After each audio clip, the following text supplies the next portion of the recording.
This is probably one of my favorite parts of the film. They're all my favorite parts, but the look of the film from a very early stage, I knew that I wanted to sort of combine like Norman Rockwell and J.C. Leyendecker, J.C. both being two of my favorite painters. But we had this really incredible team that we were working with. We had Zach Retz, who was doing production design, and his paintings are like, they're just pure beauty. His color design, his color theory, and his paintings, they just grab you. They're incredible. My role basically was to understand what Dave's vision for the movie is, and then each step of the process through making the film, making sure that we stay true to that vision. So all the artwork, when things get passed on through the pipeline, we stick true to that initial vision. My role is basically the inspirational art, and then Weta does all the magic, like taking the paintings that we do and then making them work in the production pipeline.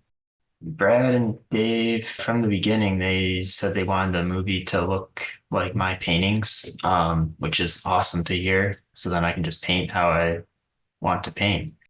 We had Max Narciso, who is a insanely talented character designer who has this huge breadth of what he can design with characters.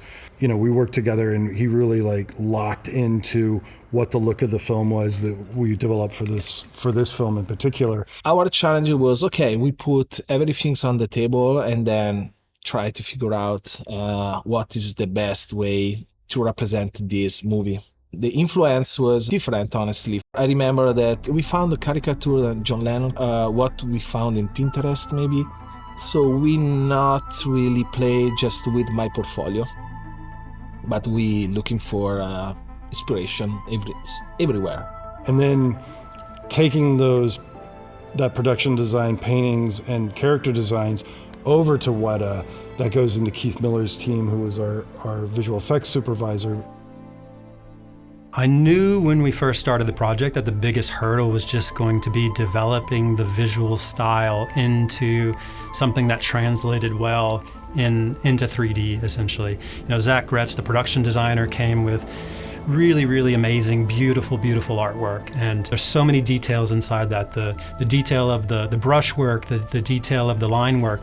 But we had to figure out a way to translate that in a way that that makes sense spatially, and try to figure out what details are important to preserve in that translating process, what these details are important to extrapolate from and kind of start to develop from there.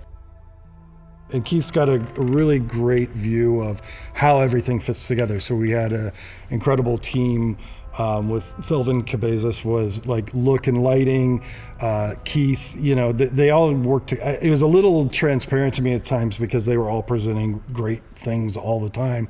But the way that they were able to take Zach and Max's designs and put them on screen was incredible. And then to finish it off, we had David Cole, who's an incredible artist in doing DI for the look of the film. He's done Dune, and he's worked with Denis Villeneuve a lot, and he's an incredibly wonderful human being. Director and producer brought the show to me. I'd worked with Brad previously on Book of Life. And then I sat down with the director, Dave Mullins, and we spoke about what he was intending with the show and what mood and nuance that we could bring to the piece through color correction. Obviously, with CG created footage, it's all lit pretty well and controlled, unlike in the real world where there's a lot of things that you can't control. We could just talk color theory and how do we want to push the color, you know, this was, you know, I'd sort of show him the color script that Zach had painted and how we want to push the final look of the film. And he had so many tools that he could use, you know, like there'd be areas where we want, you know, I really wanted the film to start with this bleak, the sort of suffering and pain of the soldiers, and then as the humanity kind of comes back into the film, we're kind of bringing up the saturation, we're bringing up a lot of the contrast, and he was so great at doing that. Most of what you bring when you deal with animation is the nuance and the subtlety and directing the eye so that the audience look at particular things, or if there are key elements we are enhancing those so that the emotional reason for a shot in the story is brought about, so that the audience can connect to it, so that the continuity is good, and so that the viewer can be immersed in the story. You know, at Weta, we shot the battle scenes. They're very much overcranked film speed. So the idea was, if you look at for example, the beginning of Saving Private Ryan, we have, in that film, you have high film speed. It's very grainy, but it takes out a lot of the motion blur, and it gives you this very like grainy, gritty, startling, stark sort of staccato motion that you get, which is really well suited for fighting in war and something that's supposed to be physically uncomfortable. So when you're watching it, and so we ramped into that over the battle scene with Weta, and we also were getting more film grain, and so they were doing a really good job of that. And then Dave Cole would take it and push it even further. And one of the things he said, which I learned, he's like, next time let me do the film grain. I'm like, okay, because we spent so much time trying to like ramp up the film grain from shot to shot. He's like, I can just do that, it'll be fine.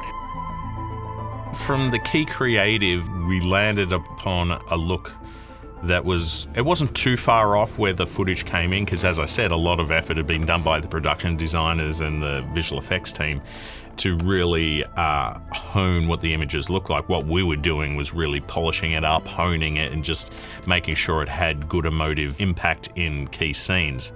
We had a really great looking picture by the time it got into his hands, but to get exactly everything you need out of lighting, you really need an artist like that to take it and really tighten down the screws. And David has so many tools in his arsenal of what he can do with, you know, just saturation, color, contrast. And it sounds like, oh, you know, what's really happening? Is it really changing that much? It does. And one of the things that Dave did was, from shot to shot, everything, when you wanted it to feel together and coherent, he was able to just dial everything just a little bit, so the whole scene felt like it belonged together.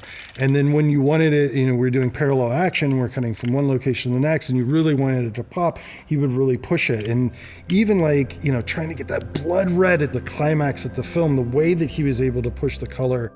The final battle, so how we go from being forced over the top of the trenches and into no man's land as the two opposing armies are coming towards each other, and that transition that we had to go from with the different sky colors as the bird came in, and then the grittiness of that brutality of war.